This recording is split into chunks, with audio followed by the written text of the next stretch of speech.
And here we are in the second bedroom of this property. Now, it's going to come as completely no surprise to you guys. What have we got? Beige carpet, white walls. Now, why we do white walls? No cutting in. So for those that have not run a refurb before, cutting in means the white in the ceiling and often the magnolia in the walls. But when you have white walls throughout, they can just paint right through and there's no cutting in, so it's faster. And if it's faster, it's cheaper. It's also more modern, but mainly it just saves money. Unsurprisingly, because you're probably used to this by now, what's our two tonal colours? In this one, it is duck egg blue and purple. So we've got duck egg blue in the curtains, we've got purple in the candles there. We just put a few little very, very inexpensive ornaments just to suggest a bit lifestyle. We've got a really funky city view, which Jess and I totally love. And then coming back, we have the same bed, and again from Tesco, it's just over £100. We get our mattress from Mattress Man, and they get delivered within 24 hours. The same lamp, and the reason we do repetition is partly it's just easy, isn't it? You just buy in bulk, but also, again, do you remember I talked about continuity on the eye? What is continuous and repetitive is actually viewed as really rather beautiful. Something that's a face that's uniform is supposed to be a lot more beautiful than something that's a bit, you know, lopsided. And then we have lilac and purple cushions with duck egg blue cushions. And again, we generally tend to go for a white duvet and we iron everything. So practically speaking, maybe I'm speaking to the guys more than the girls, so forgive me.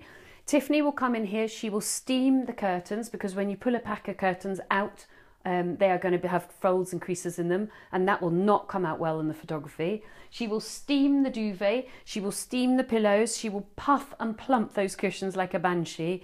She will actually even steam the sheets underneath. We actually make the bed up fully and properly, just in case anybody fiddles with it. And then she will dust everywhere, make sure everything is absolutely immaculately clean. For refurbs, we will always change things like ceiling lights and plugs. On this one, we didn't actually have to rewire, but we always make sure we put in new plugs, or sockets rather. Why? It's like, I don't know, 15 pence or 30 pence or something. The reason is it just feels really fresh.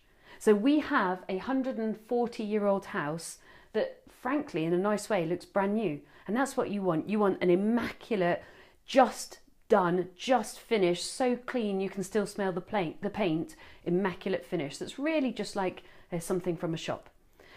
And how do I know it's like something from a shop? Because to be honest, I go in and I copy what the shops are doing. If the shops and the magazines are telling me that duck egg blue and purple are in, I'm going to use those colours for a full year.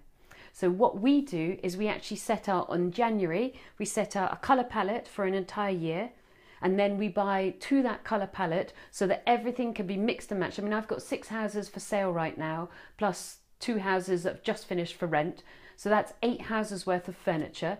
And therefore, everything can be mixed and matched together. So I don't get complicated and think, oh, that cushion has to go with that one. No, it's all together. And then for a whole year, we will push out, if you like, that look. And then the following year, we will reconvene, check out what's trendy and do it again. What kind of resources do you need? Next Home, John Lewis Home, House of Fraser Home.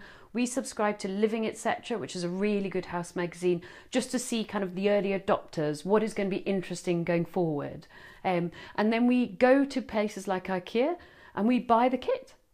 If you're no good at understanding how to lay out a kitchen, you don't need to be. Just go to IKEA, photograph the whole thing. They're so nice. They tell you exactly where to get the labels from. And go and pick everything up and then come into the house, get your photograph out on your phone and go, right, what goes where? And just lay it out. Because in a nice way, you and I are property developers. People from IKEA have got PhDs in design and product design, and we don't. So why not follow the experts' point of view and then bring what they perceive as being kind of trendy into your location so that you can get the edge on every other landlord. Speak soon.